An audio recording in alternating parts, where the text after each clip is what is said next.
नमस्कार श्रोता, रेडियो कान्तिपुरको प्रभातकालीन नियमित कार्यक्रम द हेडलाइन्समा यहाँलाई स्वागत छ। कार्यक्रमको आजको अङ्क लिएर म प्रकाश पाठक उपस्थित भएको छु।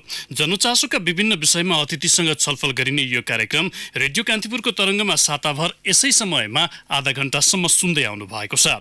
कार्यक्रममा आज हामी संस्कृतिविद प्राध्यापक डाक्टर कुष्माकर नेउपानेसँग कुराकानी गर्दैछौँ। कार्यक्रम सुन्दै जाँदा आजका हाम्रा अतिथिसँग कुनै प्रश्न वा जिज्ञासा राख्न मन लागे हाम्रो स्टुडियोको टेलिफोन नम्बर 0155410905 मा आफ्नो प्रश्न टिपाउन सक्नुहुन्छ।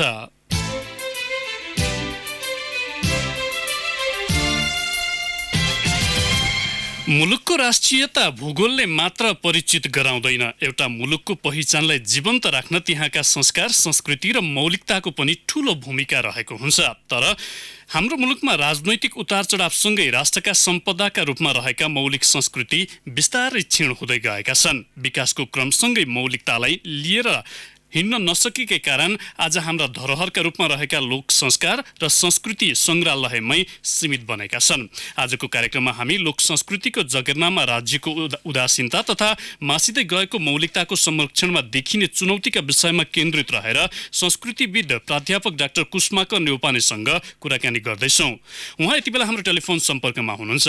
कुष्माकर सर, नमस्कार, स्वागत छ कार्यक्रममा। नमस्ते, धन्यवाद। नेपालको मौलिक संस्कृति पछिल्लो समय निकै मासिँदै गएको भनेर विभिन्न प्रतिवेदनहरूमा पनि प्रस्तुत भइसकेको छ। यसलाई चाहिँ कसरी लिनुहुन्छ तपाईँ? मलाई यो तर्कसित एकदम सहमत छु म। र नेपालको लोक संस्कृति जुन ढङ्गले जोगिनु पर्थ्यो त्यो चाहिँ नि जोगिएको छैन। हामीसित भएका हामी संस्कृतिका दृष्टिले एकदम सम्पन्न हौँ, हामी कमजोर होइनौँ। देश चाहिँ अहिले भर्खर तपाईँले भने जस्तै भूगोल मात्र देश होइन। देश बन्नको निम्ति त भूगोल त एउटा कङ्काल मात्रै हो। त्यहाँ मानव हुनुपर्छ र मानवका साथसाथै मानवको संस्कृति हुनुपर्छ। संस्कृतिविहीन भूगोल त्यो राज्य सुन्दर राज्यको रूपमा परिणत हुँदैन। त्यसकारण अहिले हाम्रो देशमा भएका संस्कृति अहिलेसम्म त केही हामीले अवशेषहरू को रूपमा देख्दैछौँ जस्तो मलाई पनि लागिराखेको छ। र धेरै महत्त्वपूर्ण संस्कृतिहरू हाम्रो लोप भइसकेका छन्, लोपोन्मुख अवस्थामा छन्। र राज्यले सम्बन्धित निकायले यसलाई जुन ढङ्गले जोगाउन पर्ने हो त्यो चाहिँ नि नजोगिएको मैले पनि महसुस गरेको छु। र सजग हुनुपर्ने बेला यही नै हो। एकदम सङ्कटको अवस्थामा छ नेपालको लोक संस्कृति। अब यो संरक्षण र सम्वर्धनमा राज्यको ध्यान नपुगेकै कारण यो अवस्था आएको भनेर तपाईँले पनि भनिरहनु भएको छ। राज्यको नीति नै गलत हो यहाँनिर? राज्यको नीति गलत होइन। राज्य नेपाल सरकारको नीतिमा, संस्कृति संरक्षण सम्बन्धी नीतिमा धेरै राम्रा कुराहरू लेखिएका छ। आफ्नो संस्कृतिको, जातिगत संस्कृति, आफ्नो प्रान्तको संस्कृति, आफ्नो केन्द्रको संस्कृति एकछिनलाई भनौँ केन्द्रीय सरकारले हेर्ने, प्रदेश सरकारले हेर्ने, स्थानीय सरकारले हेर्ने र त्यसको संरक्षणको निम्ति आफै क्रियाशील हुने, आफ्नो क्षेत्रको, आफ्नो प्रदेशको, आफ्नो गाउँको, नगरपालिकाको संस्कृति आफैले त्यहीँबाट संरक्षण गर्ने भन्ने किसिमको नीति बनेको छ। र त्यो नीति अनुसार ती सरकारहरू परिचालित भएको छैनन्। अब यो नहुनुको पछाडि मैले के देखिराखेको छु भने त्यो संस्कृति सम्बन्धी उहाँहरूमा त्यो धारणाको विकास गराइदिनेले उहाँहरूसित धारणाको विकास भएको छैन भन्ने मेरो एउटा जिकिर छ। र दोस्रो जिकिर के हो भन्दाखेरि जसले उहाँहरूलाई सिकाइदिन पर्ने हो, बोध गराइदिन पर्ने हो, भित्रैदेखि यो चिज त हाम्रो चिज हो भनेर चाहिँ बुझाइदिनु पर्ने हो। र जे चिज संरक्षण गर्न पर्ने हो, यो चिज संरक्षण गर्न पर्यो भनेर भनिदिने व्यक्तिहरूले जसरी भनिदिन पर्ने हो त्यो चाहिँ नि नभनिदिएको हो कि जस्तो मैले महसुस गरिराखेको छु, एउटा। र दोस्रो, र उहाँहरूले पनि सरकार सञ्चालन गर्ने, स्थानीय सरकार सञ्चालन गर्ने, प्रदेश सरकार, केन्द्रीय सरकार सञ्चालन गर्नेहरूले पनि यो विषयको ज्ञाताहरूसित संलग्न भएर सरकारले, ती स्थानीय प्रदेश केन्द्रीय सरकारले सरसल्लाह गर्ने र के गर्दा राम्रो हुन्छ भनेर सरसल्लाह पनि नलिएको मैले महसुस गरिराखेको छु। यसको परिणाम के भइराखेको छ भने अन्धाधुन्दा दुकुरी राखेको छ। कसैले यसो अलिअलि गर्न खोजे जस्तो गरेको देख्छु मैले, स्थानीय सरकारले पनि, प्रदेश सरकारले पनि। तर त्यहाँभित्र पनि जुन विज्ञ व्यक्ति हो ती विज्ञ व्यक्तिहरूलाई खोजेर भन्दा पनि ल एउटालाई गरिहालौँ न त भनेर त्यो किसिमले गर्न खोजेको जस्तो मैले महसुस गरेको छु। यो हाम्रो मौलिकता संरक्षण त्यसै गरी संस्कृतिको संरक्षणमा हामीले चुकेको ठाउँ चाहिँ कहाँनिर हो? हाम्रो चुकेको ठाउँ त के हो भने ठ्याक्कै सरकारले राज्यले यो चिज गर्न हुन्छ यो चिज गर्न हुँदैन भनेर त्यो किसिमको नीति बनाएन। समस्या त्यहाँनिर हो। राष्ट्र सरकारले चाहिँ नीति बनायो, संरक्षणको नीति बनायो, प्रोत्साहनको नीति बनायो, तर यो चिज गर्न हुँदैन, यो चिज हाम्रो संस्कृति विपरीतको काम हो भनेर हिम्मत साथ प्रस्तुत भएन सरकार र यसको परिणाम चाहिँ नि क्षत विक्षत हुँदैछ। एकैछिनलाई तपाईँलाई म यो निवेदन गरौँ कि तीजकै गीत भनेर हामीले जसलाई भन्थ्यौँ के अब तीजका गीतहरू बाहिर जे आइराखेका छन् ती तीजका गीत हुन् त भनेर मैले प्रश्न गर्ने हो भनेदेखि तपाईँले होइन भन्नुहुन्छ, होइन ती गीत होइनन् भनेर तपाईँले धेरै काटिदिनुहुन्छ, यो होइन सर यो होइन भन्नुहुन्छ। अब तपाईँ देउसी भैलो खेल्ने बेलामा जुन किसिमका फुलहरू, जुन किसिमका बाजाहरू, जुन किसिमका नाचहरू नाचिन्थ्यो त्यसले हाम्रो जुन किसिमको महत्त्व बोध गराउँथ्यो त्यो महत्त्व बोध गराउने काम पनि यहाँनिर बिग्रिया छ भनेर भनिदिने मान्छेले भनिदिने र मान्न पर्ने परिस्थिति सिर्जना गराउने पाटो भनेको त सरकार हो र सरकारले यो गल्ती हो यो राम्रो भएन भनेर एउटा सजग गराउने सोच चाहिँ नि बनाएन। नबनाउँदाखेरि हामीलाई गाह्रो। तपाईँ एउटा रेडियो मार्फत एउटा मिडिया मार्फत चिच्याउँदैमा सुध्रने स्थिति पनि देखिएन। धेरै प्रयत्न गरियो। म आफैले पनि पटक पटक यो चिज भएन भन्दा बरु शत्रुता मल्न पर्ने, तर त्यो शत्रुता मल्न भन्दा त्यो टेन्सन बेहोर्न भन्दा त बरु चुप लाग्न ठिक हो कि भन्ने किसिमको त्यो निराशा जन्मिँदो रहेछ। कुसुमाकर सर, म यहाँनिर जुड्न चाहे जस्तो हामीले जे अघिल्लो पुस्ताबाट लिएका थियौँ त्यो पुस्तान्तरणमा समस्या देखिएर पनि अहिले समस्या निम्तिएको हो। पुस्तान्तरण एउटा के भने यो विभिन्न कालखण्डमा पुस्तान्तरण भइराखेको हो। पुस्तान्तरण थियो भने रच केही छ पनि। हिजो मात्रै म तपाईँलाई यहाँ जानकारी गरौँ, हिजो मात्रै यो पोखराको लेखनाथमा पोखरामा विशेष गरेर म यो विभिन्न जिल्लामा दौडँदाखेरि यो गन्धर्वहरूको मात्रै उदाहरण दिउँ, अरू अहिले म हिजोको मात्रै एउटा घटना तपाईँलाई सुनाउँ। नेपालमा कस्तो भन्दा एउटा दुखी गरिबले गरेको सुन्दर चिज त्यो अर्थका कारणले पनि प्रभावित भएको हो कि जस्तो कि त्यसको चाहिँ नि नहेर्ने एउटा धनी मानी एकदम सम्पन्न वर्गको चिज चाहिँ नि संस्कृतिलाई चाहिँ उजागर गर्ने परिपाटी, त्यताप्रति लालायित हुने परिपाटी हामीसित रहेको त्यो मैले फिल गरिराखेको छु। तपाईँको माग्दै हिँड्ने गन्धर्व छन् नि पोखरामा, त्यही पोखराको एउटा टोलमा हिजो म लेखनाथको के अरे पोखरा नगरपालिकाको वडा नम्बर 27मा त्यहाँ गन्धर्वको पुरानो मान्छेहरू भेटिन्छन् र ती गन्धर्वहरू हुनुहुन्छ। उहाँहरूले गाएका कुराहरू त्यो संस्कृति पुस्ता हस्तान्तरण गर्ने कुरा गर्दै हुनुहुन्छ नि, र उनीहरूसित भएको रामायणको बालकाण्ड उनीहरूले गाए, हिजो अयोध्या काण्ड गाए उनीहरूले, वनवास काण्ड गाए उनीहरूले, कृष्णलीला गाए उनीहरूले, स्वस्थानी गाए उनीहरूले, सरस्वतीको मङ्गल गाए, महादेवको मङ्गल गाए, श्रीयादेवीको मङ्गल गाए, मालसिरी गाए, अनि श्रवण कुमारको भैलो गायो। यस्ता धार्मिक लोकगाथाहरू गन्धर्व जातिमा प्रचलित धार्मिक लोकगाथा लोकगीत जुन हिजो गाए नि, र त्यो स्थानीय सरकारले संरक्षण गर्नुपर्ने हो। छैन। अब त्यो स्थानीय सरकारलाई भन्ने बित्तिकै अनि त्यो पनि एउटा त्यो हामी गएर भन्दाखेरि पनि ल त्यो ह्युमिलिएसन हुने किसिमको परिपाटी छ के। यो त राम्रो चिज हो भनेर बोध गराउन नसकिने परिस्थिति भएको छ। अब तपाईँले अहिले भर्खर सुन्न चाहनुभयो भने यो राग मालसिरी राग जुन दसैँमा मात्रै गाउँछ, हिजो मैले कलेक्सन गरेको म सुनाउन सक्छु होइन। तपाईँले चाहनुभयो भनेदेखि यो धुन गन्धर्वले हिजो मात्रै तपाईँको त्यहाँ सुनिया छ, सुनिरहेछ, सुन्नुभएको छ। अब हिजो मात्रै मैले कलेक्सन गर्दैछु र यो भिडियोग्राफी गरेका छु, फोटोग्राफी, भोइस रेकर्ड। यो धुन भनेको गन्धर्वले यो राग नेपालको सङ्गीत जोगाउने पाटोले जोगाउने कि नजोगाउने हेर्नुहोस् न। राज्यले प्रयत्न नगरेको पनि होइन, हामीसित यी संस्कृति जोगाउने। ल सुन्नुहोस् त।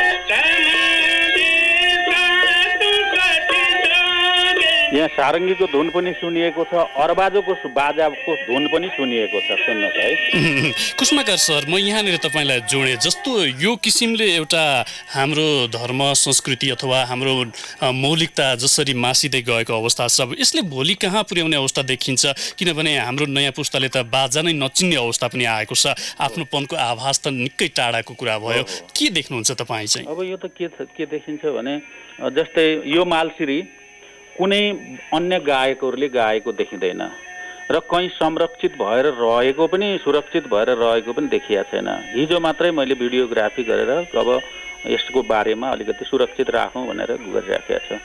अब त्यो मात्रै नभएर अहिले हामीसित भएका बाजाहरू, गीतहरू, नाचहरूकै बारेमा खोज्ने हो भने पनि केही विकृत बनेर जोगिएका छन्, केही शुद्ध ढङ्गले जोगिएका छन् अझै पनि, र अब केही लोप हुँदैछन्। जस्तै हामीसित भएको होली होली भनेर भन्छौँ, होलीकै संस्कृति हामीसितको गीत बाजा र नाचहरू के हुन् त भनेर ठ्याक्कै भन्ने हो भने खै त कोसित छ त यो, होइन? अनि हामीसितै भएको अब संस्कृतिकै पाटोको कुरो गर्दाखेरि भाँडाकुँडा, हाम्रा पुस्तान्तरणको कुरा भन्ने हो भनेदेखि हाम्रा भाँडाकुँडाहरू थुर्मी भनेर अब कतिले जान्ने, गहनाका सिली मुन्द्री ढुम्री भनेर कतिले जान्ने, कसले जान्ने, ढिँडो, आटो पिठो, रोटी, गुन्द्रुक भनेर विदेशीले राम्रो छ भनिदिएपछि मात्रै ढिँडो खाने, गुन्द्रुक मिठो हुने, हामीलाई कोदाको रोटी चाहिने अर्थपूर्ण हुने, आटो हामीलाई शुद्ध राम्रो हुने, र यो अरूले भनिदिएपछि मात्रै हामी हाम्रै कारणले चाहिँ यो राम्रो भनेर हिँड्न नसकेकोले पनि हामीलाई यो परिस्थिति सिर्जना गरेको छ।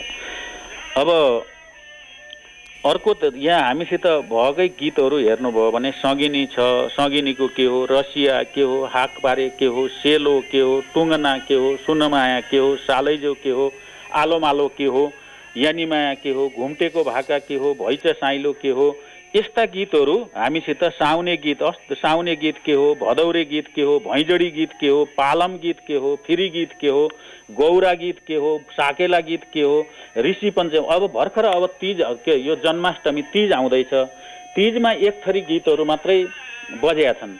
तर यति धेरै बाहिर गीतहरू आउँदाखेरि तीज सुरु हुँदाखेरि के गीत गाइन्छ र अन्त्य हुँदाखेरि के गीत गाइन्छ भन्ने एउटा पुरानो परम्परा छ। जस्तै तीज सुरु हुँदाखेरि डोली चलाउँदाको गीत गाइन्छ, त्यसपछि कृष्ण जन्मेको गीत गाइन्छ, त्यसपछि तीजै आयो राजै भन्ने गीत गाइन्छ, त्यसपछि कै कदमै हम क्याइलो जस्ता गीत गाइन्छ, अनि विसर्जनको निम्ति श्री पञ्चमीको गीत, पञ्चमीका दिनमा पञ्चमी घुमेर श्री पञ्चमीको गीत गाएपछि तीज सिद्धिन्छ। त्योभन्दा अगाडि पनि तीजको गीत गाउन पाइँदैन, त्योभन्दा पछाडि पनि तीजको गीत गाउन पाइँदैन। गाइहाल्यो भने लोक कानुन लाग्छ। त्यो लोक कानुन भनेको के हो भन्दाखेरि लोकले चाहिँ घृणा गर्छ, यस्तो बेलामा तीजका गीत गाएका भनेर उडाउँछन्। त्यही नै हो लोक कानुन भनेको, घृणा गर्नु नै लोक कानुन हो। यसरी जोगाएका थिए पहिलेकाले। तर अहिले तीजको गीत कति बेला सुरु हुने, कति बेला अन्त्य हुने छैन, त्यो लय पनि विकृत बनेर विक्षित बनाएर चाहिँ लगिराखेका छन्। अब यहीँनिर मैले तपाईँलाई जोडेँ। जस्तो पछिल्लो समय गीत सङ्गीत मार्फत भित्रिएका विकृतिले भाषा र अन्य पक्षलाई पनि बिस्तारै प्रभाव पार्दै गएको अवस्था मान्न सकिन्छ हामीले? हो, मान्न सकिन्छ। त्यसको बारेमा अब भाषा विकृत बनाएर प्रस्तुत गर्ने, गीतलाई लयलाई विकृत बनाएर प्रस्तुत गर्ने, त्यसबाट जन्माउने एउटा कुरा हो। तर त्यसैलाई त्यही चिज हो भनेर तर विकृत बनाउने। अहिले सालैजो गीत नै जति सुन्दर थियो पहिलेको, त्यसलाई विकृत लयमा विकृत उसमा चाहिँ नि प्रस्तुत गरेको देखिया छ। त्यही कौरा गीत हेर्नुभयो भने त्यो किसिमको पाउनुहुन्छ। यसरी विकृत बनेर आइराखेको छ। तर युवा पुस्ताले ती विषयहरूमा अलिकति बढी रुचि देखाएकै कारणले त्यस्ता गीतहरूले प्रोत्साहन पाइरहेको अथवा त्यो अवस्था सृजना भएको भन्ने केहीको बुझाइ पनि छ। यसलाई त्यो अवस्थाबाट मुक्त गर्नका लागि चाहिँ गर्नुपर्ने पहल के देख्नुहुन्छ तपाईँ आफै? पहिलो त मलाई के लागिराखेको छ भने सरकारले सरकारी नीतिको पूर्ण कार्यान्वयन गर्ने, संस्कृति मन्त्रालयले संस्कृति सम्बन्धी जुन नीति बनेको छ त्यो नीतिको पूर्ण पालना गरिदिने र सँगसँगै त्यो पालनाका साथसाथै हाम्रो देशमा यो आयातित संस्कृति भन्दा हाम्रो संस्कृतिको महिमा बोध गराइदिने र त्यस्ता किसिमका व्यक्तिहरूलाई प्रोत्साहित गरिदिने र त्यो गर्ने र गलत किसिमको आइराखेको छ भनेदेखि त्यसलाई निरुत्साहित गर्नको निम्ति कारबाही पनि गरिदिने। त्यो भयो भनेदेखि कहिलेकाहीँ कारबाहीले प्रतिभाहरूलाई के अरे प्रतिभा ऊर्जाशील बन्न नदिन पनि सक्छ। तर त्यहाँनिर अत्यन्तै विचार पुर्याएर गलत किसिमको काम भइराखेको छ भने त्यहाँ त कारबाही गर्नै पर्छ। संस्कृति बचाउनकै निम्ति, हाम्रो संस्कृति बचाउनको निम्ति हामीसित जन्मिए संस्कृति संरक्षण गर्ने ज्ञाताहरूको सङ्ख्या वृद्धि भइराखेको छ। हामीसित अभाव छैन। अब कुनै बाहिरको मान्छेले आएर हाम्रो संस्कृति बचाइदिन पर्ने परिस्थिति त छैन। लेखेर पढेर बोलेर सङ्कलन गरेर त्यो गरिदिने परिपाटी त अब हाम्रो देशमा त्यो जनशक्ति पर्याप्त मात्रामा तयार भइसकेको छ। तर त्यो विकृति भित्रिन दिने र विकृति भित्र्याउने पक्षलाई निरुत्साहित गर्नको निम्ति सरकार पक्षबाट लाग्नुपर्छ। सरकारी नीतिको कार्यान्वयनका साथसाथै सरकार नै सजग भएर लागिदिनुपर्छ र हामीसित जनशक्ति छ, हामीसित संस्कृति अझै पनि जीवित छ, राम्रो छ। अब यहाँ के पनि देखिन्छ भने विकसित मुलुकहरूले चाहिँ आफ्नो मौलिकता र विकासलाई एउटा समानान्तर दिशामा लिएर अगाडि बढाएर जुन किसिमले उनीहरूले आफ्नो मौलिकता पनि बचाए, विकासका क्रम पनि अगाडि बढाए, तर हामी चाहिँ विकास र संस्कृतिलाई सँगै लिएर जान सक्ने अवस्थामा रहेनौँ। के कारणले चाहिँ हामी यहाँनिर असफल बनिरहेका छौँ? यो एउटा त हामीलाई त्यो चेतनाको अभाव पनि हो। हामी सचेत जस्ता पनि देखिन्छौँ, अलि बढी बोले जस्तो पनि हुन्छ यो कुरा। हामी सचेत जस्ता देखिन्छौँ, त्यो सचेतना चाहिने जति हुनपर्ने हो त्यो सम्बन्धी त्यो चाहिने अभाव भएको र त्यो चेतनाको विकास गर्न नसकेको बोध मलाई भइराखेको छ। त्यो हो।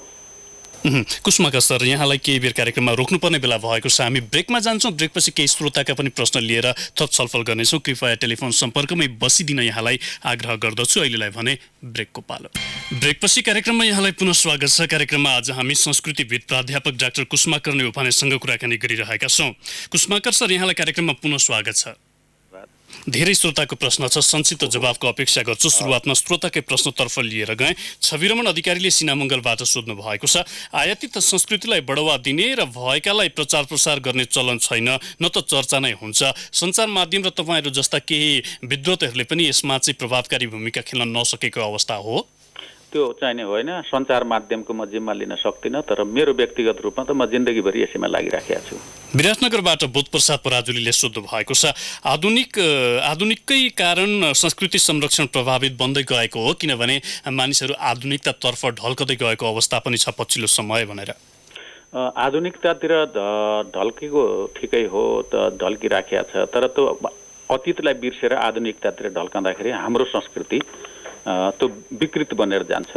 इनरुवाबाट श्याम खतिवडाले सोध्नु भएको छ, संस्कृति एक आपसमा छुट्याउन नसक्ने गरी मिसिएका पनि छन्, तर अहिले यसैलाई जातिवादका रूपमा जोडिएको छ। यसलाई चाहिँ कसरी हेर्नुहुन्छ तपाईँ? यो संस्कृति कुनै जाति विशेषले मेरो तेरो भन्नुभन्दा पनि यो देशको हो, राष्ट्रको हो। धरानबाट गोपाल राईले सोध्नु भएको छ, नेपाली संस्कृतिलाई पुरातनवादी भनिन्छ, के हाम्रो सबै संस्कृति त्यस्तै छन्? पुरातनवादी भन्दैमा त्यो शब्दले दिने जुन नकारात्मक अर्थ हो त्यो चाहिँ नि हामीले त्यो स्वीकार्य हुँदैन। तर पुराना कुराहरूलाई पुरातनवादी भनेर हेलाको दृष्टिले हेर्ने होइन, त्यो हाम्रो पहिचान हो।